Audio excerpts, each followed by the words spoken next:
Salut à toutes et à tous, bienvenue dans un nouvel épisode du podcast de l'équipe Rivers Basket Session. Avant qu'on commence et qu'on rentre dans le vif du sujet, deux informations importantes concernant le MOOC.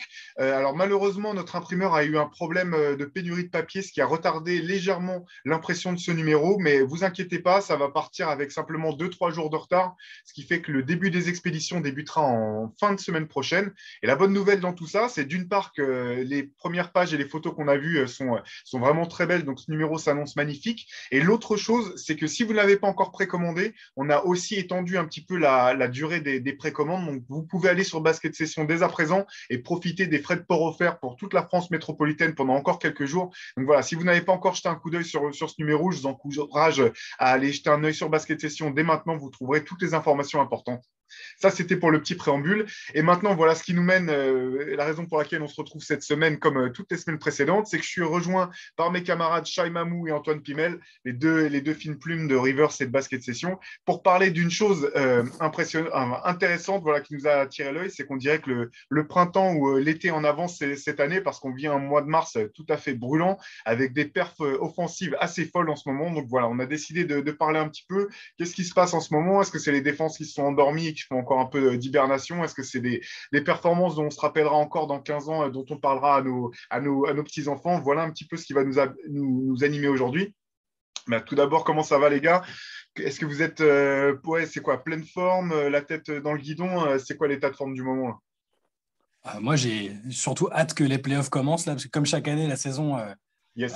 la saison est un peu longue, mais comme tu t'en parlais en préambule, le fait qu'il y ait des cartons et des trucs intéressants à regarder tous les soirs, avec le format aussi du play-in qui s'annonce, il se passe des choses, donc on s'ennuie pas au moins. Ouais, pareil, moi ça va tranquillement. Je Tranquille. prends plaisir à voir les Lakers se casser la gueule. Ça, on aura l'occasion d'en parler tout à l'heure, je pense, dans le podcast du jour. Effectivement, c'est un autre sujet du moment, mais quand même, là, enfin, on est obligé de noter un petit peu les perfs. On est que le 18, le 18 du mois. Il y a déjà eu combien? Un, 2, 3, 8. 4, 5, 6, plus de 7 matchs avec des 8, il y en a performances à même plus 8. de 50. Combien tu disais, Antoine? 8, il y en a eu 8, 8. pardon. Ouais. Pardon, 8 matchs avec des scoreurs qui ont fini à plus de 50 points. Alors, parmi eux, LeBron James, Jason Tatum, Kyrie Irving, Rolly Brown, Kevin Durant, Karl Anthony Towns, Kyrie Irving et même la surprise du chef Saddiq Bey. Parmi toutes ces performances, laquelle vous a le plus marqué pour commencer? Après, on verra peut-être du côté des surprises, mais laquelle vous a le plus marqué jusqu'à présent? Moi, je pense qu'il y a aussi, c'est sans doute dû au fait que j'ai vu le match et forcément, ça marque un peu plus que de le voir après le lendemain. Mais ouais, les 60 points de Kyrie, en fait, la double perf de Kyrie, les 50 et les 60 points, bah ouais, je savais qu'il était revenu à un niveau, qu'il était là vraiment en forme et qu'il avait envie de tout casser, mais la facilité la variété avec laquelle il a scoré et les regrets qui sont provoqués par le fait qu'il n'ait pas joué avant. C'est peut-être ce qui m'a le plus marqué avec LeBron qui se bat tout seul dans son équipe pour essayer de surnager un peu et probablement, mais il ne faut pas trop le dire, de se rapprocher du record de Karim. On peut le dire. Hein. On peut le dire, hein, voilà. Il joue que pour le scoring. Tu l'as très bien dit dans un édito. Bon, je pense qu'il a clairement accepté le fait que la saison était foutue et peut-être même son avenir aux Lakers, mais qu'il a un agenda personnel qui lui impose de quand même tenir un rythme offensif important.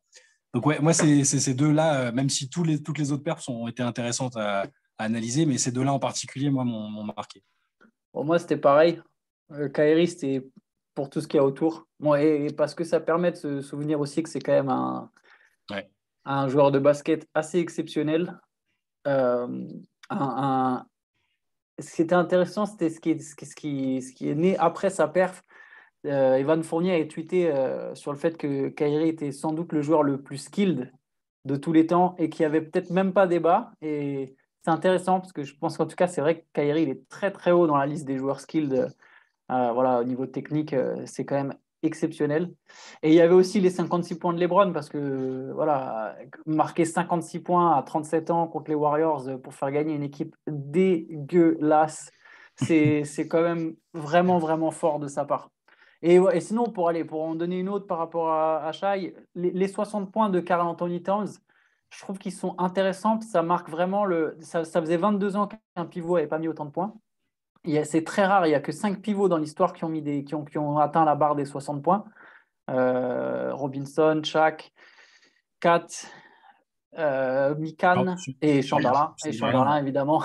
Tu dois avoir 12 paires face ouais, ça t'arrive voilà, pas. c'est ça. Mais du coup, ce qui est intéressant, c'est de voir l'évolution en fait, de Towns par rapport à ces gars-là. C'est le fait que lui, il shoot beaucoup à 3 points. Quoi. Et du coup, sa perf, je la trouve assez symbolique. Sachant qu'en plus, tu as un record de carrière, un record personnel, un record de franchise. C'est intéressant. Oui, mais 7 paniers à 3 points. Ouais. 7 paniers à 3 points ce soir-là. Ouais. Ouais, donc c'est bien effectivement symbolique de l'évolution du jeu. C'est intéressant aussi on va pouvoir revenir sur ces différentes perfs parce que je les trouve intéressantes chacune, effectivement, chacune pour des raisons différentes. Puisque tu parlais de cartes, ce qui est intéressant là, peut-être sur cette saison d'ailleurs, au-delà de cette performance, c'est se poser la question de savoir s'il est enfin en train de passer le cap qu'on attend qu'il passe depuis un moment maintenant. Est-ce que ça peut être un joueur qui te fait gagner ton équipe? Est-ce que ça peut être un joueur qui met son éthique de travail, pas son éthique de travail, mais du moins dont l'impact sur le terrain est à la hauteur du talent. C'est peut-être la question qu'on peut se poser depuis ce milieu de saison. Je ne sais pas si vous avez un avis fort là-dessus. J'avoue que moi, j'en étais presque venu au point de faire une croix un peu sur ce joueur-là. Pas sur son talent, hein, mais c'est vrai que quand il arrive en NBA, je le trouvais totalement incroyable et je restais beaucoup sur ma faim. J'étais très déçu finalement de voir que ses performances individuelles ne se ressentaient pas forcément sur les résultats de son équipe. C'est particulier, Kat, parce que en fait, je le trouvais presque trop gentil dans l'approche avant. Gentil, c'est pas forcément un défaut. Les mecs comme Yanis sont hyper courtois, tout ce qu'on veut sur le terrain. C'est pas des salopards, mais je le trouvais presque trop trop gentil. Et là, je le trouve retrait. Ouais, voilà. Alors, il y a du retrait, le fait de pas être pas forcément avoir l'attitude d'un leader et d'être toujours un peu réservé, etc. Et là, maintenant, je le trouve un peu trop sûr de lui, presque. Je ne sais pas si vous voyez ce que je veux dire, mais dans les attitudes, les déclarations. Il y a une surcompensation. Il y a la surcompensation parce que là, il peut un peu le faire parce que les Wolves vont aller en playoff. Alors, ça survient après une période vraiment très, très, très compliquée pour lui. Et ça, là-dessus, je veux dire, je suis content pour lui que ça marche bien parce qu'il a vraiment vécu 2 années de merde, la perte de parents, voilà, ça a été compliqué pour lui. Il a chopé le Covid 2 fois, machin. Mais là, du coup, là, avec le dernier match contre les Lakers, où on le voit faire le mariole après l'airball de Westbrook, où on le voit dans ses déclats depuis le début de la saison quasiment, hein, un peu critiquer des stars de la ligue, un peu se positionner comme un gars qui a l'air d'avoir fait mieux que de passer un tour de playoff dans sa vie, ce qui n'est pas le cas. Je suis un peu partagé. Sur le joueur en lui-même, par contre, il est toujours incroyable. L'adresse à 3 points est phénoménale pour un pivot. Et dans le jeu, je ne le trouve pas monstrueusement plus fort qu'avant, en fait. Hein. Il a toujours ce talent, cette capacité à marquer n'importe comment. Mais donc, je ne sais pas. J'ai justement envie de voir en playoff ce que ça va donner. Et c'est pas encore garanti leur place en playoff. Hein. Bon. Mais bon, il faudra battre les Lakers. Mais bon. Et enfin les Lakers, si les Lakers sont dans le play-in, hein, c'est pas garanti du tout. Ou il faudra déjà battre les Clippers. Mais moi, pareil, je suis désolé, je suis pas sûr encore de pouvoir répondre à ta question. Je pense qu'il prend de la maturité, et, forcément, hein, il prend de l'âge, donc il se développe comme tout être humain. On se développe avec le temps. J'arrive pas à savoir si je le vois encore vraiment comme un leader capable de vraiment porter une équipe. J'ai l'impression qu'il bénéficie beaucoup de la présence de Beverly et de Anthony Edwards et que du coup, il peut se contenter un peu plus sur un rôle qui lui convient bien, c'est de marquer des points. Après, je pense qu'il grandit aussi dans son leadership, mais je ne sais pas si je le vois encore déjà comme un leader. Par exemple, il ne doit pas être beaucoup plus jeune que Jokic et j'ai l'impression qu'ils sont quand même à des années-lumière sur même pas seulement au niveau de jeu, vraiment sur ce côté impact, genre je fais gagner. Donc bon, je me méfie encore, je demande à voir. Non, ça va être à suivre, effectivement. Je pense que ça fait partie des points d'interrogation. Enfin, les Wolves en playoff, s'ils accrochent les playoffs, c'est vraiment le genre d'équipe impossible à scouter, je pense. Enfin, pas d'un point de vue du jeu, mais sur le tempérament, en fait. J'arrive pas à savoir s'ils vont savoir jouer avec en étant suffisamment concentrés sur eux pour venir casser les pieds de n'importe quelle équipe qui arrivera un petit peu trop, casser les pieds. On s'entend, hein. Je sais bien qu'ils ne vont pas aller loin en playoff, mais je ne sais pas en fait s'ils auront la capacité d'être vraiment des empêcheurs de tourner en rond quelque part, ou si c'est le genre d'équipe qui, dès la première défaite du premier tour, peut complètement exploser en interne avec des disparitions de certains joueurs. Je ne suis pas sûr, ils n'ont rien à perdre. Et c'est déjà une victoire. S'ils se qualifient, c'est déjà une victoire. Au final, qu'ils perdent un match, deux matchs, les deux premiers matchs, au final, est-ce que ça va les mettre dans le trou? Moi, je m'attends. Après, qu'ils se fassent sortir, oui, mais je ne sais pas si c'est vraiment, par exemple, une équipe qui va craquer, exploser. Après, est-ce qu'ils auront la capacité, par contre, comme tu as dit, à vraiment se dire, bon, bah, en fait, on n'a rien à perdre, on va vraiment casser les pieds. Ça, je ne sais pas non plus, mais je ne pense pas que ça va exploser quoi qu'il arrive. Je pense que s'ils se qualifient, c'est déjà une victoire dans tous les cas. Par contre, c'est plutôt qu'est-ce qu'ils vont en faire dans les années d'après qui Moi, sera intriguant. j'ai l'impression que, parce que c'est vrai que je parlais de playoff, mais dans ma tête, je voulais dire play-in en fait. Ils savent qu'ils auront en tout cas une chance vraiment concrète d'aller en playoff, avec sans doute peut-être un match à domicile, etc. Mais j'ai l'impression que c'est le genre d'équipe là qui sait un peu qui elle est, qui elle devient. Et Kat peut être le joueur qui va te mettre justement 50 points sur le match de barrage ou tourner à 40 points sur la série de playoffs. Là, je pense qu'il est capable de le faire maintenant mentalement. Il a assez pris confiance en lui. Les gens autour ont confiance en lui. Il suffit d'écouter Anthony Edwards, qui est pourtant du genre spontané et pas à cacher. Enfin, voilà, il fait pas de langue de bois. Il est très, très respectueux et admiratif de Kat, cette saison en tout cas. Il y a D'Angelo Russell qui, au final, reste un joueur très, très correct. Je pense pas qu'ils vont passer plus d'un tour s'ils en passent un, mais ça va justement, c'est un moment intéressant pour voir ce qu'ils ont un peu dans le ventre. Et Kat en particulier. De toute façon, il va jouer les Suns ou les Warriors, hein. Il va avoir DeAndre Ayton ou Draymond Green sur lui. Et Voilà, ça va être marrant. ça va être quelque chose. Bon. Pour parler d'une autre perte, du coup, je vous propose qu'on revienne un peu sur celle Ouais. de Kyrie Irving.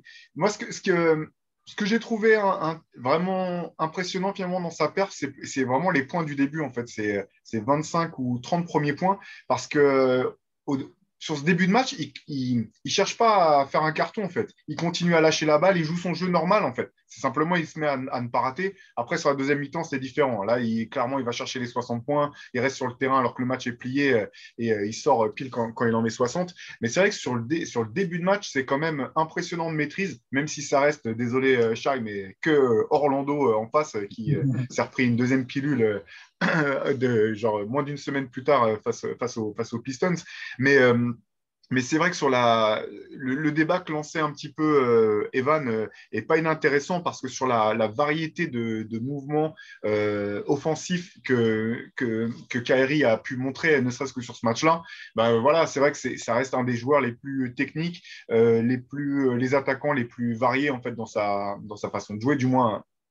Enfin, oui, des scoreurs les plus variés plutôt que des attaquants. Donc, c'est vrai que c'était impressionnant quand même de maîtrise, en tout cas, notamment la première partie de ces 60 points.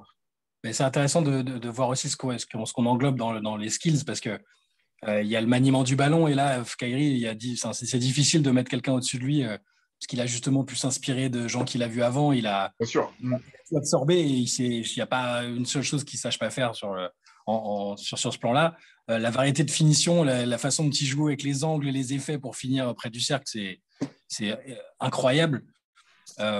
Après, il faut voir dans le détail sur ce qu'on appelle skilled, mais oui, il est clairement dedans. Et là, la manière dont il a marqué. Et encore une fois, je veux englober le match à 50 points 3 jours avant, parce que je crois qu'en plus, il shoot à 15 sur 19, quelque chose comme ça. Il rate rien dans ce match-là. C'est bluffant. Et encore une fois, c'est d'autant plus dommage qu'il n'ait pas été vacciné au moment où ça aurait pu éviter aux Nets de devoir jouer un barrage, parce que là, pour le coup, j'ai vraiment l'impression que ça va être compliqué aussi de l'éviter. Ce que je trouve super impressionnant avec Kyrie, et alors la comparaison peut sembler un peu étonnante, mais moi, ce qui m'impressionne, c'est son contrôle du corps en l'air. Et là-dessus, il me fait penser à Tony Parker. Alors, ce n'est pas du tout les mêmes joueurs, mais une des qualités intrinsèques de Tony et de Kyrie, le genre de choses qui ne s'apprend pas, je pense, qui peut se renforcer, se travailler, c'est vraiment cette capacité à être en l'air et avoir un sens de l'équilibre et un sens de leur corps qui leur permet de marquer dans des positions vraiment ultra compliquées, en étant systématiquement le plus petit, en fait. Dès qu'il y a contact, c'est toujours eux. Enfin, c'était Tony et c'est Kyrie, c'est toujours lui le joueur le plus petit. Et à un moment, il met une action comme ça où il va monter, prendre le contact, se désaxer et finir par une espèce de petit lay-up, alors qu'il est déjà en train de redescendre. Donc là, ça demande vraiment une question coordination, équilibre, gainage, c'est vraiment assez monstrueux en fait. Ça passe inaperçu, mais voilà, Kyrie, c'est pas. Enfin, c'était impressionnant quand c'était des Kobe ou des Tracy McGrady, mais c'est pas du tout ce type de gabarit. Et cette chose-là, c'est vraiment, voilà, c'est vrai qu'il est extraordinaire là-dessus, dans cette notion d'équilibre et de contrôle du corps en l'air. Je trouve, et ouais, il est vraiment absolument incroyable. Je sais que la comparaison peut être mal perçue, mais je trouve qu'il a un mix de Stephen Curry et de Kobe Bryant.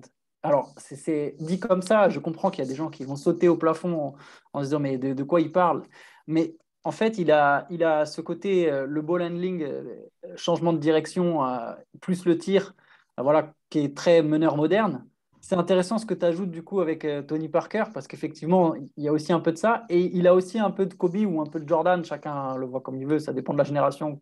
Voilà, la génération de Kyrie, c'est plus Kobe. Avec le footwork, c'est un joueur qui pourrait jouer des possessions de haut panier, Kyrie Irving. Kyrie Mm. Irving, tu peux lui donner la balle au poste. Si c'était encore à la mode, il pourrait jouer. Et ben, de toute façon, ça rejoint un peu la discussion qu'il avait un mois avec Kevin Durant quand il disait bah, je prends 5-6 post-up par match. Parce qu'en fait, il pourrait marquer 5. Ça pourrait être dans le top 5 des meilleurs joueurs de la ligue en post-up, en fait. Il pourrait être aussi efficace qu'Embiid, mais en ayant 1m80, moins d'1m90. Il a le footwork un peu comme Kobe. Il a cette agilité. euh, que moi, je rapproche un peu à Jordan et Kobe, en tout cas en l'air, tu vois, il y a quelque chose quand il est lancé. Sauf que bon, il finit pas par des dunks, mais par des lay-ups. Il a toute la palette technique offensive qui est vraiment extrêmement développée. On sent que c'est déjà quelqu'un qui a un don. Je pense que c'est aussi simple que ça. Kyrie, il a un don. Et je pense que c'est aussi quelqu'un qui a beaucoup, beaucoup travaillé sur son jeu. Ou alors, il avait vraiment un énorme don, mais il y a quelque chose. Techniquement, c'est un monstre. Non, c'est les deux, c'est Ouais, forcément bah, de les toute deux façon, il parce a que forcément bossé, oui. ouais, c'est clair. Et puis, c'est, tu peux pas de toute façon atteindre un tel niveau d'excellence, même si, encore une fois, no offense, Shai, hein, désolé pour les Floridiens, mais si c'est que Orlando en face, tu peux pas mettre 60 points uniquement sur des qualités athlétiques, enfin athlétiques ou des qualités intrinsèques. Je veux dire, il faut du travail. Et Ah c'est bah, vrai bien que sûr. là-dessus. Alors, c'est sûr que c'est un mec privé, donc des vidéos de workout de Kyrie Irving, on n'en trouve pas 50 comme c'est le cas d'autres joueurs. Il est clairement. Non, c'est vrai, il travaille plus dans l'ombre certainement, mais c'est forcément un bosseur incroyable. Et Oui, c'est sûr. pour finir, tes comparaisons sont intéressantes et je vais en mettre une dose sur Tony Parker en fait. Euh, Parce que finalement, enfin, je dis ça parce que Tony Parker, je ne pense pas que c'était le joueur qui avait le plus d'atouts naturels. Par contre, il a vraiment tiré le maximum de ses atouts. Et une chose qui était impressionnante, notamment dans ses jeunes années, c'est la capacité à aller vite, même en, comment dire, il y a des joueurs qui vont vite en ligne droite. Parker, ce qui était incroyable sur sa prise de pick and roll, notamment, c'était sa capacité à continuer d'accélérer au moment où il contournait l'écran et finalement de ne pas ralentir entre le début de sa course quasiment et la finition.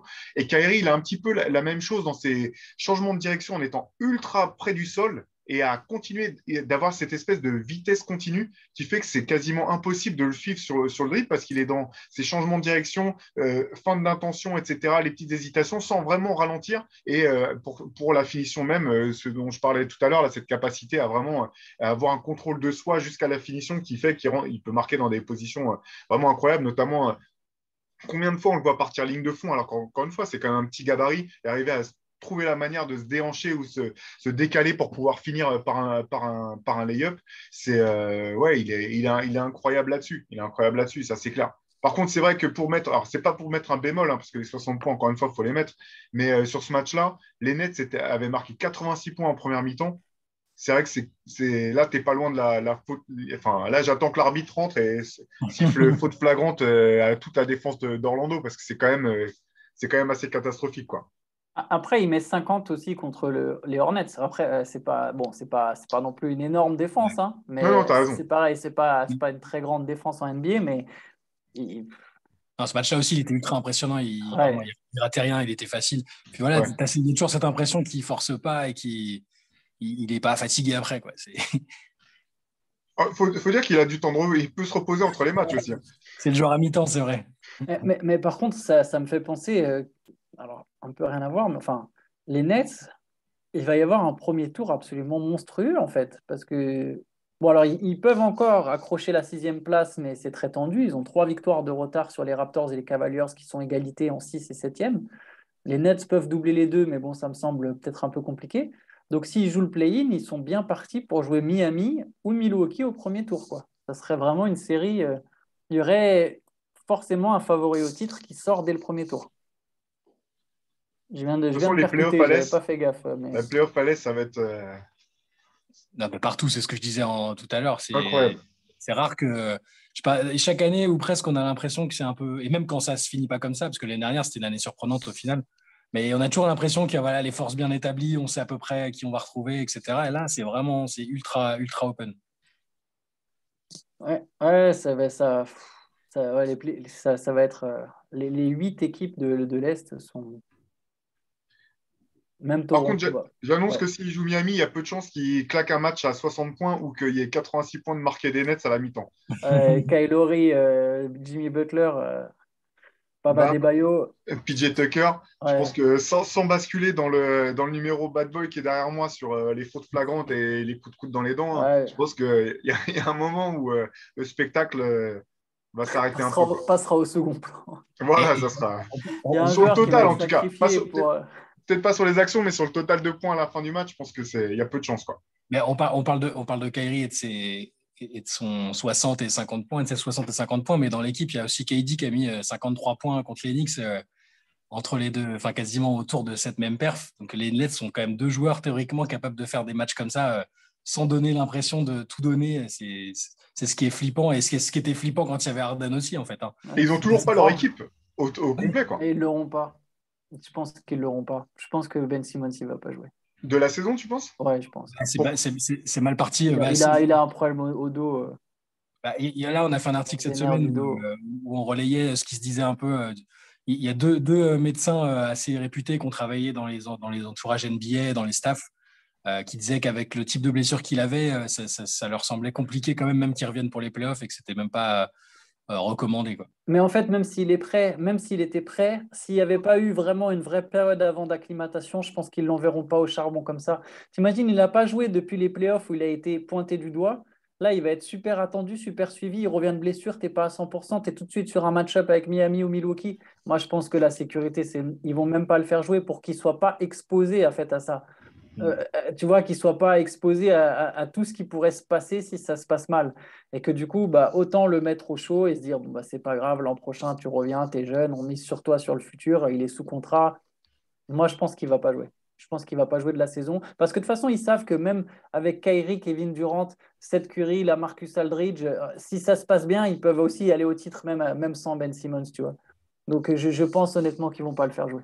La difficulté là-dedans, c'est quand même que les fenêtres de tir de tout le monde, en fait, sont Ouais, toutes réduites. Parce qu'avant, on se ouais. disait, bon, mais ces mecs-là ont tel âge, ils sont forts, ils ont 2 3 ans. Mais là, maintenant, on voit bien que entre les blessures, les pandémies, les trucs, tu peux plus tabler sur le lendemain, quoi. C'est Parce vrai, que mais on voit aussi, par contre, excuse-moi Théo, on voit aussi quand même que les superstars peuvent durer de plus en plus longtemps, notamment Ouais. celles qui savent shooter. Et Kevin Durant, je pense il y a encore de belles années prime devant lui. bah, c'est la question que j'allais soulever parce que bah, il commence à prendre de l'âge et on sait aussi que les grands qui ont des blessures sur les membres inférieurs, enfin à répétition, ça s'arrange pas en prenant de l'âge. C'est quand même cette saison. Enfin, si effectivement Ben Simmons devait ne pas jouer du tout de la saison, ça serait vraiment une année perdue pour rien de la part des Nets, assez dramatique. Et quand on se rappelle de tout ce qu'ils ont dû lâcher pour faire venir James Harden il y a moins d'un an, enfin il y a ouais, quoi, un an et demi, il y a quand même de quoi avoir pas mal de regrets, quoi. Et là, tu te souviendras que j'avais dit qu'il fallait pas faire le transfert en février s'il joue pas et que de toute façon, le même transfert, il pouvait le faire en juin. Avec Seth Curry, Ben Simmons. On en reparlera si Ben Simmons joue ou pas. Mais à mon avis, s'il ne joue pas, effectivement, ils auront perdu l'année. Et dans ce cas, tu peux te demander. Bon, après, si Harden était resté, l'ambiance aurait peut-être été dégueulasse. Hein. Ça peut aussi aller dans ce sens-là. C'est impossible de ça, parce que si Ouais, Harden était resté, si Kyrie s'était fait ouais. vacciner, s'ils avaient commencé la Oui, saison oui, en gagnant 22 matchs de suite, enfin, tu vois ce que je veux dire, bien sûr. cette équipe, elle est, non, mais franchement, enfin, l'équipe avec James Harden, Kyrie et KD, enfin, moi, j'ai hâte 5 ans qu'on puisse écrire un oral history de la meilleure équipe que vous n'avez jamais vue sur un parquet. Parce qu'en fait, Ok. ils ont joué 15 matchs, ils étaient injouables, tout le monde était en panique. Et au bout du compte, ils n'auront jamais été. Ah, mais ils ont réussi à s'exploser tout seuls, c'est beau. Ouais, c'est ça. C'est un truc, tu sais, tu t'aurais pas pu écrire une fiction ou un film là-dessus. Non. Tout le monde Mais t'aurait même dit, mais c'est les, absurde. Qui va venir même, pour même pas un an et forcer un même le trade et pas début, rester plus d'un an, quoi. même le début, les petites bribes d'infos qu'on a eues sur cette période-là, avec le Kyrie qui utilise ses encens dans le vestiaire et qui allume son truc, et Harden qui apparemment le regarde dans l'article de Wardbeck, qui le regarde comme s'il avait une troisième tête. Enfin, j'ai juste d'imaginer le truc, c'est génial, quoi. Non, mais c'est des inventions de journalistes, ça. C'est Ouais, mal ce que tu fais, Shai. ouais. Attends, Là, LeBron et Kevin Durant savent mieux que toi ce qui peut marcher ou pas dans une équipe en termes de cohésion de groupe. Donc, s'il te plaît. le Je, GM. vous je vous propose voilà, de profiter de l'occasion pour parler de LeBron. Parce que, bon, impressionnant. Enfin, impressionnant. On trouve, de toute façon, si on prend l'étendue de sa carrière, on ne trouve pas les mots. Le gars, il est à un niveau de folie depuis qu'il est arrivé dans la ligue. Presque 20 ans plus tard, il continue à performer et à repousser des limites qu'on ne pensait pas possibles jusqu'à présent. Alors, bien sûr, les, les avancées technologiques, scientifiques, le style de jeu actuel favorise sans doute le fait que des joueurs puissent avancer dans les années et maintenir des performances de haut niveau. Il n'empêche qu'avec son corps, jamais on n'aurait imaginé qu'il jouerait aussi longtemps et qu'il soit performant aussi longtemps. Ses perfs à 50 points sont super impressionnantes, intéressantes, et en même temps, forcément, avec un maître de la narration comme LeBron, je veux dire, après, c'est scénariste qu'il faut qu'il fasse. Je pense que Netflix ou Hollywood proposeront des contrats sans problème. Mais il fait déjà, hein. Ouais, non, en tant que producteur, mais là, il faut qu'il passe, qu'il signe de sa main les scénarios, parce que c'est dur, en fait, c'est dur.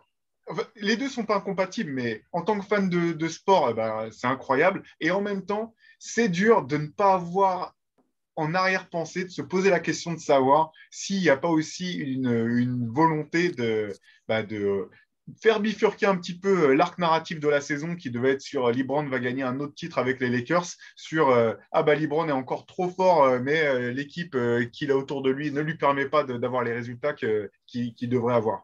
Mais il s'est toujours arrangé pour. Enfin, je veux dire, après, peut-être qu'à sa place, j'aurais fait la même chose, hein, pour essayer de ressortir propre de chaque situation.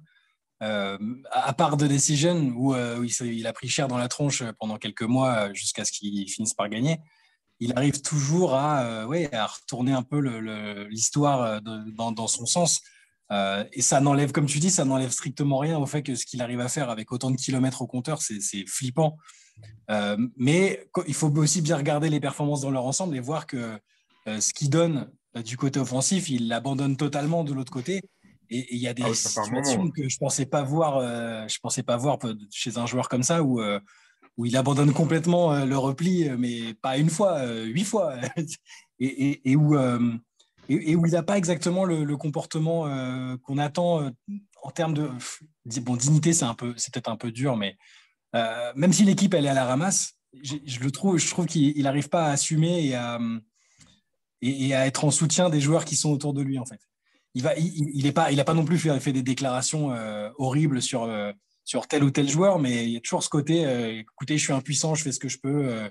Euh, mais c'est vu que c'est passif-agressif et subliminal à la fois, vous voyez ce que je veux dire? Tout à fait. Il pourrait mettre entre guillemets les autres sont nuls. Ouais, Je fais voilà. tout ce que je peux, comme ça. Je fais tout ce que tu sais. Il pourrait faire le shrug de Jordan, mais en montrant ses coéquipiers, quoi. Ouais, tu sais, il montre Westbrook là. Voilà.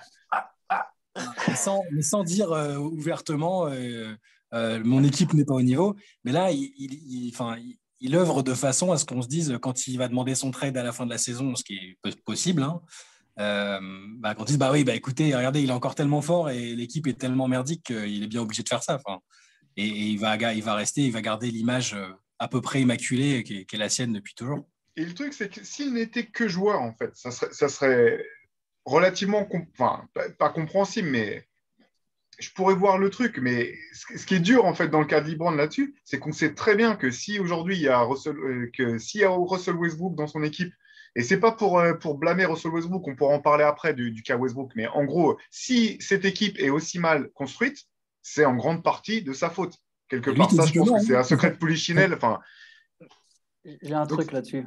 Donc, c'est dur derrière de dire, regardez, autour de moi, il n'y a personne, quand c'est toi qui a au maximum co-construit l'équipe ou au minimum donné Sauf que ton lui va te aval pour dire que ça que se c'est pas passe comme lui. ça. Lui va te dire que c'est pas lui et que les Oui, oui, médias fantasment sur son rôle de le GM, comme on l'appelait, et qu'il y a des dirigeants qui sont en place, qui respectent leur travail. bien sûr. Et à côté de ça, tu as des histoires d'insiders qui sont fiables, hein, qui vont te dire qu'il a reçu Westbrook chez lui pendant l'été en lui disant, mec, il faut que tu viennes.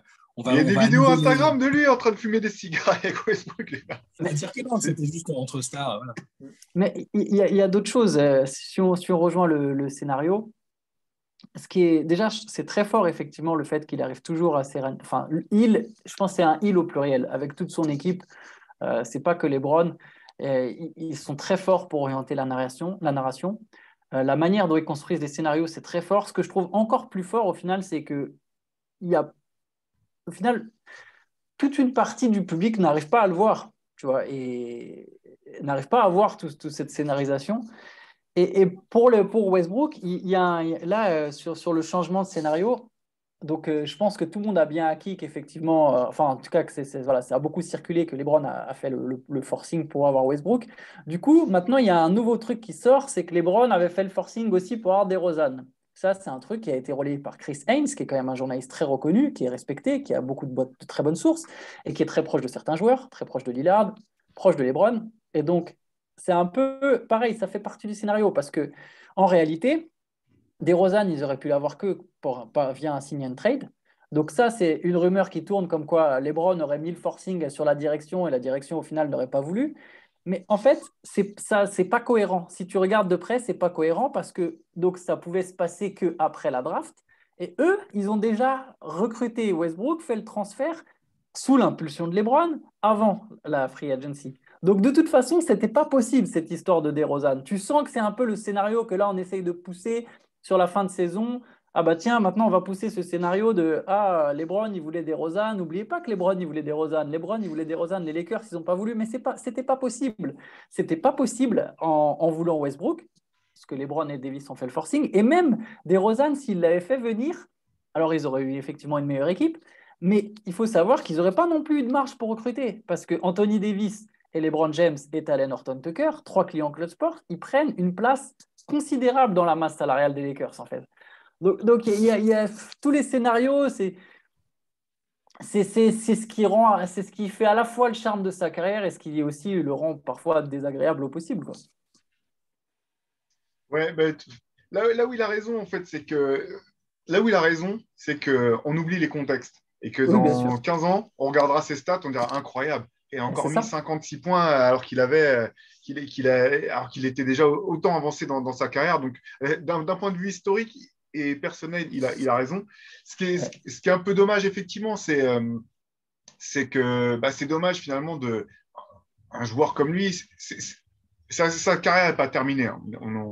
S'il y a bien une chose qu'on a appris au fil des années, c'est jamais douter de LeBron et de sa capacité à être performant quand il le faut. Mais c'est vrai que là, les saisons post-titre avec les Lakers sont un peu tristes quand même. Ouais. Parce qu'en fait, ce qui est triste, je trouve, c'est que c'était prévisible.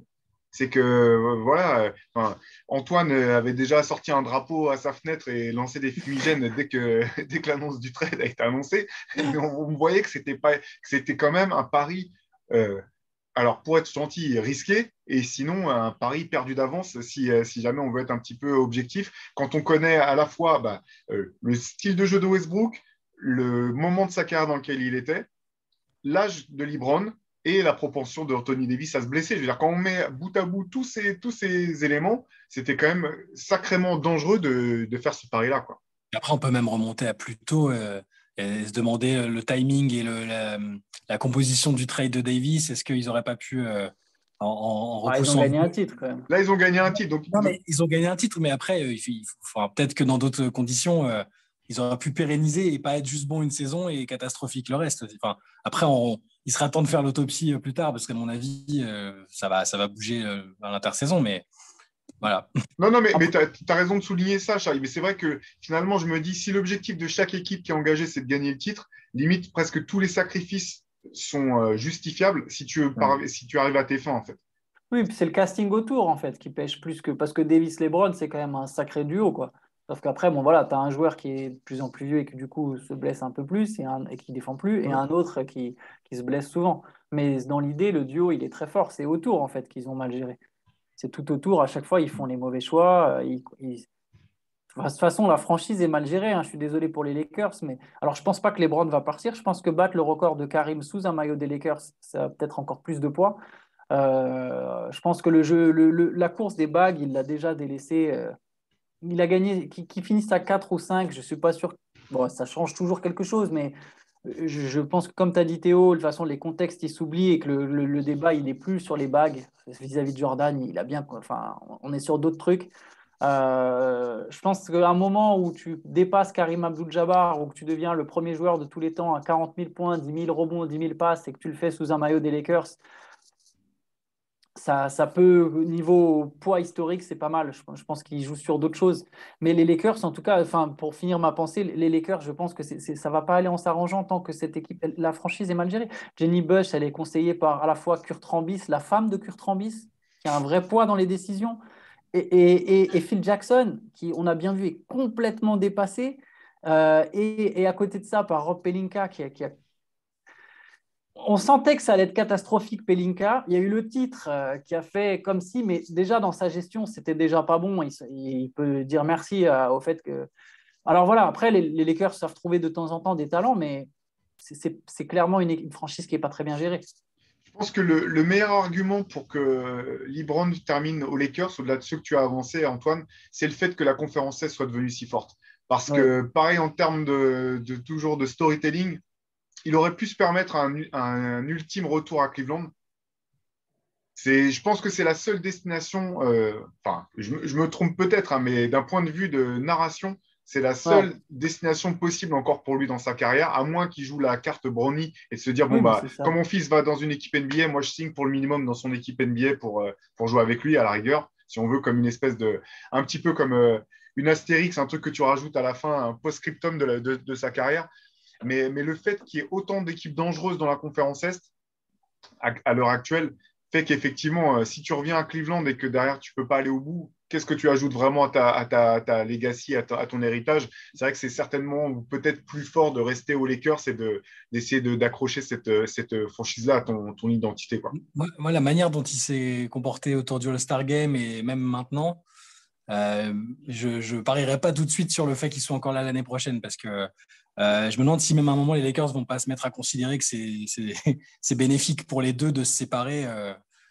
Parce que le fait de faire des compliments sur Sam Presti sorti un peu de nulle part, de parler de son fils, Ah de bah choses oui, comme oui, ça. ouais. Ouais, mais ça, c'est des De- pressions pour changer le GM, ça. C'est ouais, des pressions et c'est une espèce de petite garantie, en fait. Tu places mais le ça là, GM, après tu dis, bah, je ne comprends pas pourquoi les médias en font tout un foin, j'ai juste répondu à ouais, une ça, question, c'est totalement innocent, etc. la spécialité, ça. Mais là, admettons qu'il change de GM. Honnêtement, la structure des Lakers fait que c'est ultra compliqué de remettre l'équipe sur rail. Parce que là, Westbrook, enfin, déjà, comment ils vont réussir à se débarrasser de Westbrook avec une contrepartie intéressante, déjà, Non, je mais trouve ils ça. n'auront pas de contrepartie intéressante. Je pense que ça, c'est. Donc, comment tu te reconstruis derrière? Parce Ils que vont même peut-être même négocier le buyout, hein. et du coup, voilà, et derrière ça, comment tu fais, quoi? Je pense que eux, enfin, LeBron, et c'est quand même un. Je pense que LeBron et Anthony Davis, à mon avis, ils restent persuadés que s'ils sont en bonne santé, il y a moyen de faire quelque chose. Mais ce qui est sûr, c'est qu'ils vont vouloir. Enfin, déjà, Westbrook, c'est impossible de l'imaginer rester aux Lakers l'an prochain. C'est impossible. Je crois qu'ils seront même prêts à sacrifier peut-être combien? 20 ou 30 millions pour qu'il parte? Je ne sais pas combien ils sont prêts à lâcher pour le céder, là, pour le couper, à mon avis, mais je ne le vois pas passer l'été. Et derrière, bah, si tu libères ça de ta masse salariale, bon, bah, tu peux recruter plus facilement. Mais bon, Hein, ça va être compliqué de toute vous façon. voulez qu'on mette un petit mot sur Westbrook quand même? Parce que Ouais. c'est vrai que alors moi qui ai beaucoup aimé Russell Westbrook, notamment ses saisons au Thunder, c'est vrai que c'est un peu triste quand même cette année qui expose à ce point-là son incapacité à s'adapter finalement, à changer de cadre, à changer de jeu, à s'adapter au jeu, quoi qu'il arrive, à rentrer dans un autre rôle. Et puis là, un petit peu sur l'aspect perso, quoi. C'est vrai que voir un mec qui a été MVP, qui a été All-Star, se faire moquer par, que ce soit les Wolves ou se faire allumer sur les réseaux sociaux, etc., c'est quand même un petit peu triste, je trouve, quoi.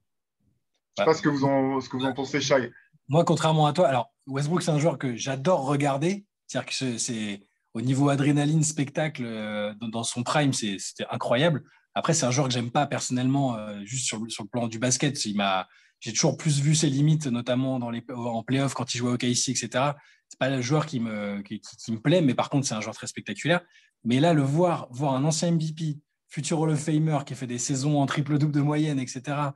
Voilà, là, franchement, c'est les scènes contre Minnesota, c'était choquant. Parce que, alors, avec Beverly, il y a un passif. Donc, Tu veux rappeler le contexte un petit peu pour ceux qui n'ont pas vu, Shai? donc, il a fait malheureusement un match comme il fait très souvent en ce moment, avec des tirs, des mauvais tirs, des airballs, des pertes de balles. Et du coup, il y a coup sur coup, bon, Patrick Beverly, avec lequel il a un passif vraiment important depuis des années. Beverly avait blessé Westbrook sur une faute un peu sale à l'époque. Ils sont toujours trash-talkés. Bon, c'est pas très surprenant. Mais il y a eu ça, donc il l'a vraiment provoqué sur le terrain en parlant, en le toisant, ce que vous voulez. Et derrière, donc Karl Anthony Towns, dont je parlais tout à l'heure du comportement que je trouvais un peu trop sûr de lui, sur un tir de Westbrook, un airball, hein, ça arrive au meilleur, ça peut arriver. Ça lui arrive beaucoup en ce moment quand même. Ouais, ouais, certes. Il s'est détourné de l'action qui a continué vers le public. Je ne sais plus ce qu'il a dit exactement, genre il y a du vent dans la salle. Il a regardé. Ouais. Genre, où est la balle?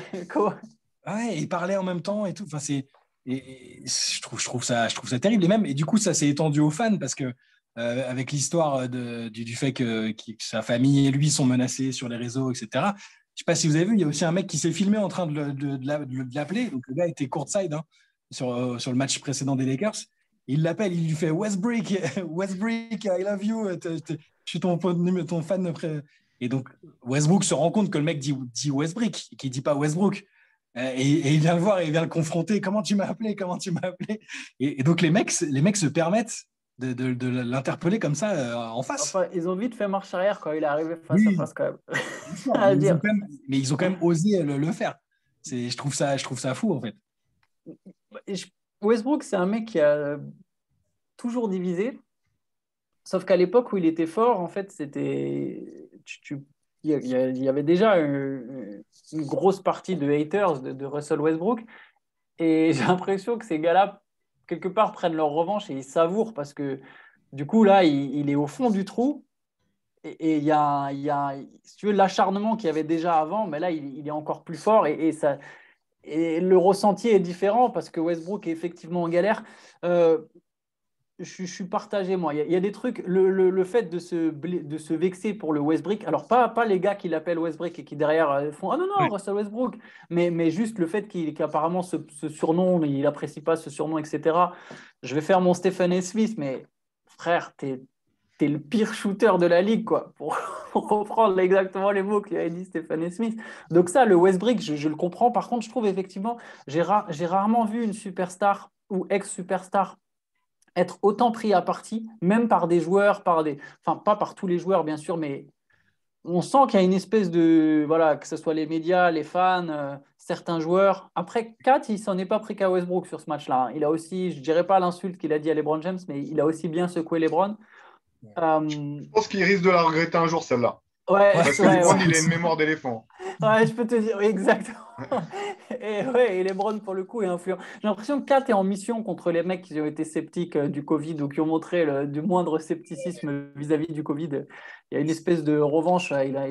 Il en a rien à foutre de montrer qu'il y a certains gars qu'il n'aime pas. Mais Tous les médias auxquels Westbrook a mis la misère pendant 10-15 ans, là, il se ils régale. prennent leur revanche parce que, pour être honnête, c'est un des pires clients possibles sur les interviews d'après-match. Il faisait des réponses volontairement en deux mots. Dès que ça lui plaisait pas, c'est son droit le plus strict, hein, encore une fois. Je veux dire, il a le droit de ne pas apprécier l'exercice. Il y a des médias qui font n'importe quoi, qui posent des questions voilà. Mais du coup, c'est effectivement ce que tu disais, que ce soit au niveau médiatique ou au niveau des fans, il y a des types qui jubilent parce qu'il est vraiment au fond du trou. Après, est-ce que c'est... Il faudra analyser aussi après, est-ce que quelle part de responsabilité a le coach, a LeBron, à la manière dont les joueurs jouent, laquelle il a lui-même, parce qu'il a toujours pas fait, son jeu n'a pas changé en fait. Hein, il s'est pas mis à jouer différemment. Ouais, mais Malgré je ça. pense que ça va trop loin quand même. Bien sûr. Honnêtement, je trouve que ça va un peu loin, notamment le traitement médiatique sur Westbrook. Je pense que ça va un peu loin.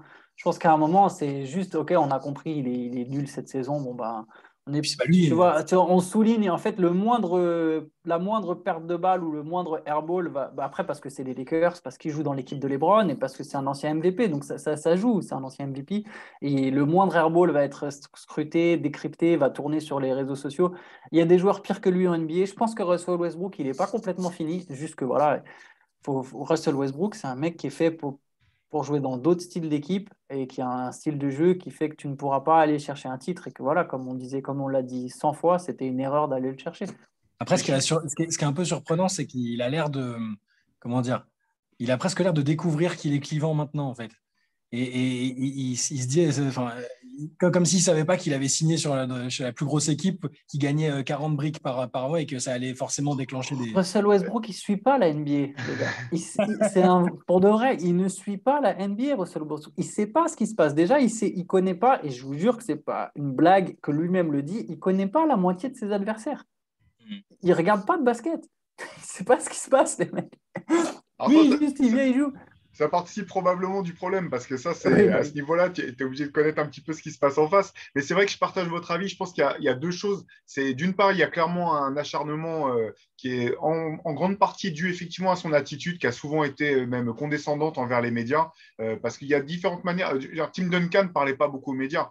C'est Ouais. quelqu'un qui n'a jamais rien lâché sur sa vie privée. Par contre, il ne s'est pas pour autant fait des médias des ennemis, en fait.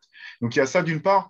Et alors, je partage aussi, je trouve ça triste un petit peu comment cet acharnement, mais en même temps, là où je vous rejoins, c'est que à partir du moment où tu prends un salaire de MVP et que tu fais le choix d'aller jouer aux Lakers avec LeBron, si tu ne te doutes pas que tout va être disséqué fois 12 000, bien plus que même tes saisons où tu étais MVP, c'est que c'est absurde en fait de pouvoir croire que tout ne va pas prendre une dimension plus importante. Et moi, ce que je ne comprends pas en fait dans le niveau de jeu de Westbrook cette année et dans les dysfonctionnements avec les Lakers, c'est qu'encore une fois, on a l'impression que ni lui ni les Lakers ne se sont posé les questions de cette complémentarité, ce qui est impossible. Il y a forcément au moins une partie de l'équation qui a dû se poser les questions, et il y a quand même dû au moins y avoir à un moment une discussion de fond sur comment ils allaient faire pour jouer ensemble. Et je trouve ça dingue qu'au mois de mars, on en soit encore à se dire, mais c'est dingue, c'est comme s'il était arrivé la veille dans un trade et que personne ne savait comment le faire fonctionner dans cette équipe. Je me demande si Frank Vogel, on lui a posé la question avant le trade. Je pense Non, qu'il y alors avait je dis sans pas doute. avant le trade, je suis pas sûr, mais par contre, entre Oui, le une fois, trade oui. et le début de la saison, Oui, oui. il y avait le temps quand même de réfléchir à des solutions, et là je parle stratégique, tactique, même en termes de rotation, et d'essayer d'inclure le joueur dans la discussion, parce que tu sais très bien quand tu fais jouer un mec comme ça, qui a eu sa carrière et qui a un jeu aussi particulier, et tu sais que si tu le fais venir dans ton équipe et que pour que ça marche, il faut qu'il joue différemment, il faut que tu l'inclues dans la discussion, tu ne peux pas lui imposer de le faire, quoi. Et c'est là vraiment où j'ai le plus d'interrogations sur comment ça s'est passé en interne sur ces choses-là, quoi. Parce que Vogel, si tu lui laisses le choix, et peut-être même dès le début de saison, il l'aurait fait sortir du banc, je pense. Hein. Il aurait demandé un meneur un peu gestionnaire et il faisait sortir Westbrook du banc. La seule fois où il l'a fait, ça a fait un tollé. Donc, Oui, parce qu'il aurait fallu que ça soit acté tout de suite ou que le joueur. Et encore, tu peux le faire parce que bon, 5 de départ, c'est un peu bidon aussi. Franchement, ouais.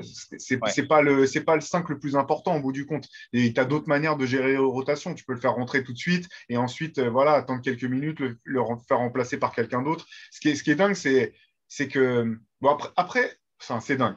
Mais c'est pas à la portée de tout le monde non plus. Hein. On a tendance à l'oublier, mais Alan Iverson non plus n'a pas su réussir cette reconversion et cette adaptation. Une chose que là, il faut souligner que ce qu'ont réussi à faire Vince Carter et Dwayne Wade, par exemple, avec des résultats différents, hein, c'est vraiment admirable parce que tous les deux ont su s'adapter, se réinventer et rester des joueurs importants, que ce soit sur le terrain ou dans le vestiaire, de manière totalement différente de ce qu'avait fait leur grandeur du moment, de quand ils étaient au sommet de la ligue. mais C'est pas si facile que ça. Mais Westbrook et les mecs comme ça, en fait, je pense qu'ils ont une telle confiance en eux. Pour lui, il est pas moins fort, il se sent pas moins bien athlétiquement qu'avant. Et je pense même que dans sa tête, quand un journaliste va lui dire, on l'a vu d'ailleurs même avec les Lakers, il a été un peu plus bavard, même si ça s'est souvent un peu frité. Il va te dire, mais qu'est-ce qui va pas? Regardez mes stats, je suis à 17-8-8. Et pour lui, j'ai l'impression que ça va à peu près, quoi. Mais ça, c'est un problème, ça. Ouais, c'est ce que je veux dire, c'est le problème, parce qu'en fait, c'est pas une question de plus fort, moins fort, c'est une question de complémentarité. Ouais. Est-ce que ce que tu apportes fonctionne avec ce qu'il y a autour pour que vous puissiez aller plus loin, en fait? C'est ça la question. Parce que quand Dwayne Wade a accepté de laisser la balle entre les mains de LeBron, c'est pas qu'il était moins fort, en fait. Dwayne Wade était tout aussi fort. Quand ils vont en finale face aux Mavs, Dwayne Wade, il est extrêmement fort. C'est pas un problème. C'est simplement qu'il a eu l'intelligence, que je pense que c'est le terme, de comprendre que pour que ça fonctionne mieux, il fallait qu'il change et qu'il laisse plus la balle dans les mains de LeBron et qu'il fasse quelque chose que plein de joueurs n'arrivent pas à faire quand ils ont eu la balle entre les mains toute leur carrière. Accepter de jouer sans le ballon, c'est très difficile. Même, par exemple, Kobe, quand les Lakers ont fait venir Steve Nash, la logique aurait été que Kobe lâche plus la balle, laisse Nash porter la balle et que lui joue sans le ballon. Au bout du compte, il y a eu une série de matchs, je ne sais plus combien, où c'est Kobe qui gardait la balle, qui jouait meneur de jeu pour les Lakers. Il avait fait je ne sais plus combien de matchs 7, à plus de 10 passes. À plus de 10 passes, ouais. Exactement. Et Steve Nash qui allait se mettre dans le corner en mode catch and shoot. C'est pour dire à quel point c'est difficile pour certains joueurs en fonction de leur ego ou de leur compréhension. Alors, pour Kobe, ce n'est pas une question de compréhension du jeu, mais de réussir ces ajustements. Et clairement, là, quoi qu'il arrive, on peut prendre le problème dans le sens qu'on veut. C'est un échec de la part des Lakers dans le cas de Westbrook, clairement. Je pense que Westbrook se dit, peut-être qu'il se dit, Vogel sera plus là l'année prochaine, ça va aller mieux. Il a souvent fait des allusions à son poste de jeu et à ce qu'on lui demandait sur le terrain sans nommer directement Vogel. Donc, je ne suis même pas sûr que lui, il se dise, je ne serai plus là l'année prochaine, je vais aller ailleurs, quoi. À mon avis, il a envie de se barrer, hein. Moi, franchement, je ne sais pas. Je pense que oui, mais ça peut même être un appel du pied pour d'autres franchises. Pas seulement pour les Lakers, tu vois. Moi, je pense que il n'y aura pas de clash entre LeBron James et Russell Westbrook, mais les deux ont quand même compris là que ça ne pouvait plus jouer ensemble, en fait. En tout cas, LeBron, il l'a compris, ça, je te le garantis. À mon avis, LeBron, il l'a compris. Et Westbrook, je pense que quelque part, il veut rebondir ailleurs. C'est la première fois qu'il est dans un grand marché médiatique pour la presse. Il n'a jamais aimé la presse, mais il a toujours été dans des tout petits marchés, que ce soit Oklahoma City, qui était évidemment suivi nationalement parce que c'était une bonne équipe, mais c'est un tout petit marché médiatique. Houston, ce n'est pas un gros marché médiatique, même si c'est une grande ville. Washington. Et Washington, qui est même pas la première franchise de la ville. Donc de toute façon, c'est des petits marchés médiatiques où tu es quand même moins exposé, où tu connais les… Alors, ils ne s'entendaient pas nécessairement avec les reporters, mais tu les connais. Il n'y en a pas non plus 50 différents. Là, à Los Angeles, je pense qu'il se rend compte que, voilà, je pense qu'il était content au moment du transfert parce qu'il rentre à la maison, il va jouer avec LeBron James, c'est l'équipe qu'il a suivie quand il était jeune. Là, honnêtement, alors je ne suis pas dans sa tête, mais à mon avis, ils ont atteint le point de non-retour. Lui et sa famille, ils veulent un autre scénario, ils veulent Et je ne pense pas que le scénario suffise de juste changer l'entraîneur. Soit c'est LeBron, comme tu disais, LeBron qui se barre, mais ça, moi, perso, je ne crois pas. Je pense que lui, ils vont trouver un moyen de l'envoyer ailleurs. Que ce soit contre John Wall, où au final, ce sera échangé là. Enfin, ça ne réglera peut-être pas le problème, mais soit ils vont trouver carrément un moyen de le couper et il ira jouer dans l'équipe qui est prête à lui relancer, à lui donner sa chance, quoi. Ouais. Ouais, c'est bon, un peu triste quand même. J'espère malgré tout qu'il aura l'occasion de rebondir un petit peu. C'est vrai qu'une fin de carrière à OKC, ça aurait quand même été beau pour l'histoire. Mais c'est vrai que s'il n'est pas capable de s'adapter, est-ce que tu as vraiment besoin de faire venir Westbrook quand tu as besoin qu'il encadre les joueurs? Sachant quand même que dans le vestiaire, même de l'époque OKC, un mec comme Oladipo, par exemple, qui a explosé après avoir quitté OKC, n'a pas arrêté de souligner à quel point Westbrook lui avait apporté et à quel point c'était un des coéquipiers qui l'avait le plus aidé à progresser. Ça, il faut le souligner aussi. Mais même dans les staffs des franchises, il était adoré. Je pense que c'est un mec sympa. Il avait un a priori vis-à-vis de la presse qui s'est sans doute renforcé parce qu'il y a eu d'autres comportements. Il faut savoir que les journalistes étaient aussi prêts à taper sur lui, notamment vis-à-vis de Kevin Durant. Je pense qu'il y a eu une vraie défiance vis-à-vis de la presse, mais je pense que c'est un mec… Je ne sais pas si c'est un mec sympa, en fait, mais il est apprécié partout où il est passé. Il a été adulé à Oklahoma City par tout, du mec qui repasse les maillots jusqu'au gars qui te passe les balles à l'entraînement. Donc, je pense que son caractère, c'est une partie du problème, mais c'est pas genre le connard que personne va vouloir faire venir dans son équipe, tu vois. C'est pas John Wall où carrément tu as un adversaire qui dit même tes coéquipiers ils t'aiment pas, tu vois. Donc Mais voilà, il lui faut un autre cadre. C'est son contrat le problème, quoi. Parce Ouais, qu'il a beau être sympa, je ne sais pas si les mecs ils vont vouloir qui va vouloir lui donner autant d'argent. Enfin, je sais vraiment pas si ça sera via un trade. Je sens venir l'espèce d'énorme buyout où les Lakers se disent bon bah ça sera un record alors. Parce que c'est quoi, garde tes 30 millions. Ouais, j'avoue. En plus, c'est un genre. Après, ça les pénaliserait que sur un an, du coup, mais est-ce qu'ils sont prêts à le faire? Je sais pas. Ça va être compliqué. Je pense que pour tout le monde, de toute façon, c'est mieux qu'il ne reste pas. De toute façon, le problème, c'est que les Lakers, je vois si vraiment ils veulent se séparer de lui, je ne vois pas d'autre moyen que de passer par un buyout parce que personne ne voudra rien donner en échange et même les Lakers vont devoir donner des choses en plus de Westbrook pour faire passer la pilule s'il fallait pouvoir mettre un trade en place. À part si c'était contre John Wall. Après, voilà, là, il a une option pour cet été. Si vraiment il veut partir, lui, il peut se retrouver libre. Ouais, mais regarde, il renoncera à 47 millions. Pourquoi les Rockets accepteraient John Wall est plus jeune que Russell Westbrook si tu dois faire jouer John Wall dans ce cas-là. Ouais, non, il faudrait qu'il laisse autre chose. Oui, tu as raison. Tu vois, ça les régale, autant garder John Wall pour les Rockets. Non, faudrait donner autre chose en échange, ça c'est sûr. Mais et même au Thunder, je ne suis pas sûr que le Thunder est... Enfin, ils ont quand même leurs deux joueurs les plus prometteurs jouent sur ce poste. Oui, bien sûr, c'est ce que je disais.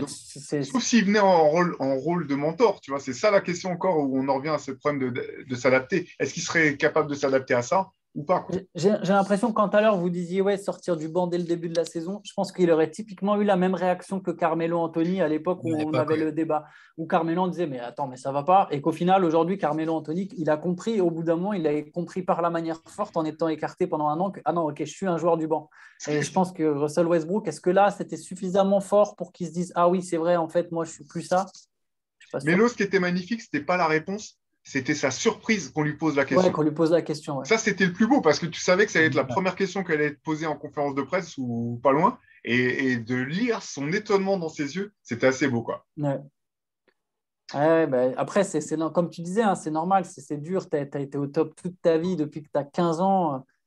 Mais ça n'a pas été sa trajectoire à Westbrook. Westbrook, ça n'a pas été sa trajectoire, justement. Hein, c'est un mec qui n'était pas titulaire à la fac et qui a finalement fini titulaire parce qu'il y a eu une blessure devant lui. Mais oui. Alors lui, c'est pas depuis ses 15 ans, on n'est pas sur du LeBron, mais il est quand même 4e choix de la draft. Tu vois, non. Il est quand même... Depuis ça fait longtemps, on est d'accord. Ouais, ça fait un moment. Ouais. Tu peux oublier Bien que tu sûr. n'es pas forcément programmé pour ça. Et je les blâme même pas, un mec comme lui, je blâme même pas. De la même manière que je blâme pas LeBron quand il scénarise sa carrière, quoi. Je veux dire, c'est clair. C'est normal, quoi. Il y a aussi une autre possibilité pour Westbrook, c'est si une franchise fait une connerie et décide qu'elle veut être celle qui veut le relancer, type ce qu'ont pu faire par le passé les Kings ou les Knicks. Il y a toujours cette possibilité-là aussi de dire à nous, chez nous, on peut avoir une star qu'on relance et il ne faut pas écarter ça non plus. Ah ouais, non, c'est clairement... Ouais, tu as tout à fait raison. C'est marrant, s'il y avait buyout, je me demande est-ce que le Heat, ils ne tenteraient pas leur chance, en fait. Ouais. Alors, je ne sais pas, hein, parce que niveau caractère, il faudrait voir, mais ils ont cette magie. Ouais, défense. Mais tu vois, défensivement, a priori, il a les atouts, en fait. Mais oui. Mais le problème, c'est que même quand il était au summum de son art, quelque part, c'est un joueur qui faisait des interceptions, mais qui prenait des risques insensés défensivement. Énormes. Et là, vu quand même la structure de la défense de Miami, mais je fais un peu je fais le mec casse-pied parce que l'idée, elle est marrante. Quoi. L'idée, elle est marrante. Et son attitude de le voir là-bas. et le tempérament. Non, moi, ça ne me gênerait même pas. S'il acceptait de sortir du banc, franchement, ça ne me gênerait pas. Mais je ne suis pas sûr que... J'arrive pas à savoir dans quelle mesure... Putain, c'est marrant parce que c'est pas si fou ce que tu dis parce qu'il y a quand même de ce qui sortait de ses habitudes d'entraînement, etc., du temps où il était au KC, tout un tas de choses où tu dis, bah ouais, ça pourrait rentrer dans la hit culture de truc fameux là, truc de Pat Riley, Eric Spoelstra, etc., se donner beaucoup aux entraînements, ça serait marrant, quoi. Non, mais ils ont déjà Oladipo comme emploi social. Ils vont pas abuser, quoi. Mais non, mais tu as raison, Shai, en tout cas. Il y a des franchises qui... Même les Hornets, enfin non, il y a il y a forcément 3-4 Les Knicks d'avant l'auraient fait, clairement. Les Knicks... Leon Rose, c'est pas son ancien agent à Westbrook? Je ne sais pas si les Knicks ne se dirigent pas vers une nouvelle reconstruction. C'est les plans sur 3 ans qui durent 6 mois à New York. Ouais. Ouais. On va faire un plan sur 5 ans et dans 6 mois, on revoit. Ouais. Et aussi, 6 mois après, le GM est parti. La star fait des doigts à ses propres coéquipiers pendant les matchs et tout. On n'est pas loin d'être là-dessus, quoi. Avant qu'on referme ce podcast, il y a quand même une perf dont on n'a pas parlé. Je vous propose de revenir dessus. Deux perfs, en fait. Alors, Jason Tatum, on en avait déjà parlé un petit peu avec les Celtics la semaine dernière, mais c'est plutôt sur la perf d'hier là, de Saddiq Bey face à Orlando.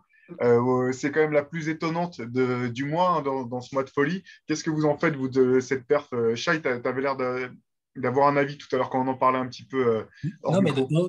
dans cette NBA où, voilà, où ça shoot beaucoup, où voilà, le scoring est facilité, ça ne me surprend pas tant que ça parce que c'est un vrai bon joueur, un vrai bon jeune joueur qui, s'il a les munitions, il peut. Je me doutais, moi, ça ne m'étonne pas. Je me doutais qu'il pouvait sortir un match comme ça. Il entre dans la liste des joueurs un peu inconnus du grand public qui ont claqué 50 points dans leur carrière, type Terence Ross à l'époque ou Tony Dell, qu'on en parlait ce matin entre nous, ces joueurs-là un peu obscurs. Mais là, ça ne m'étonnerait pas qu'on en revoie d'autres dans les années qui viennent avec les types qui ont carte blanche au shoot, comme lui, il l'a eu hier, il en rentre 10. Enfin, contre une équipe d'un niveau abyssal comme celui d'Orlando en ce moment, bah, c'est pas, ça ne me surprend pas plus que ça. Je vois plus ça comme une confirmation que c'est un gars qui est capable de ça et d'être un. Alors, je ne sais pas si ce sera une première option offensive, mais il a un très très bon numéro 2 offensif. Ce qui est juste sur les. Je ne sais pas si on peut vraiment expliquer les cartons là purement en mars, mais ce qui est sûr, c'est quelque part les records de scoring, ils sont tous plus ou moins amenés à être battus parce que la ligue joue de plus en plus vite. Ces gars-là sont de plus en plus forts en fait. Je sais que les gens n'aiment pas comparer les époques, mais je ne te dis pas que les joueurs actuels sont plus grands que leurs aînés, mais forcément, ils ont eu accès à plus de choses, ils ont eu accès à plus de données. Et puis, ils ont déjà pu grandir avec les acquis des anciens. Donc, forcément, le niveau augmente, le niveau technique augmente, qu'on le veuille ou non. Hein. L'adresse à 3 points augmente. Il y a de plus en plus de tirs à 3 points, de plus en plus de possession, de plus en plus de rythme. Donc, la logique veut qu'il y ait de plus en plus de points et qu'il y ait de plus en plus de perfs à 50 points, 60 points. Ça ne veut pas dire qu'on verra forcément un match à 100 points, mais des perfs comme ça, bah, c'est pas si surprenant au final qu'il y en ait de plus en plus. Je pense qu'on en verra encore plein d'autres. Des mecs qui mettent 10-3 points dans un match, ça arrive quand même de plus en plus fréquemment, alors que 12, le record de 12 de Doniel Marshall et Kobe Bryant, il est resté très longtemps. Et je pense que là, on se disait déjà, waouh, 12. Là, maintenant, des 10-3 points, il y en a plein qui en calent. En fait. En parlant de record à 3 points, c'est l'occasion de faire donner un peu de force à Evan Fournier, qui a eu quand même une saison très très dure individuellement et collectivement à New York. Il est à 17 paniers à 3 points du record de tous les temps pour un joueur des Knicks sur une saison. Et ce qui est fou, ce qui est encore plus fou, c'est que c'était John Starks qui le détenait en 95. Il prenait 7 shoots par match à 3 points en 95, John Starks. Je ne sais pas si on se souvient de ça, mais. Ouais, bah ouais, t'as raison. Mais ça va avec. Au final, Ouais. ça rejoint ce que je dis, parce que je pense que dans 3 ans, le record d'Evan Fournier il sera déjà battu, en fait, Ouais, bah oui. par un autre mec qui aura pris encore plus de tirs. Et Limite, voilà. ce qui est marrant, c'est que ces records, ces nouvelles performances, finalement, mettent encore plus en valeur les 100 points de Will Chamberlain. Quand même, Ouais. quand on imagine le rythme auquel se jouait le jeu, pour un joueur intérieur incapable de foutre des lancers francs, ou du moins catastrophique au lancer franc, à une époque où la ligne à 3 points n'existait pas, c'était quand même. On se rend Et- compte. De toute façon, ici, je vous invite à aller sur Basketball Référence, regardez les stats de Will Chamberlain, ça n'a aucun sens. il a Aucun fait. sens. On a l'impression que c'est même pas le même sport. C'est comme si on avait téléporté un alien en plein milieu d'une saison NBA, ça n'a absolument aucun sens. Mais vous souvenez que John Starks, il prenait 7 shoots à 3 points par match en 95?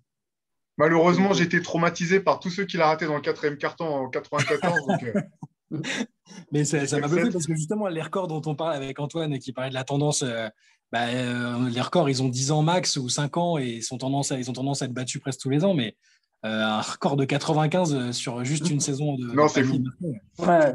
J'ai vu ça, ça m'a. Ça montre aussi que les Knicks ont eu un paquet de joueurs pourris depuis 2014. Quoi. Donc, ils étaient un petit peu en retard pour comprendre la révolution du jeu et adapter leur roster en fonction. Quoi. Parce que Evan, c'est même pas un spécialiste du tir à 3 points. Je veux dire, ça fait partie de son arsenal, mais c'est pas non plus.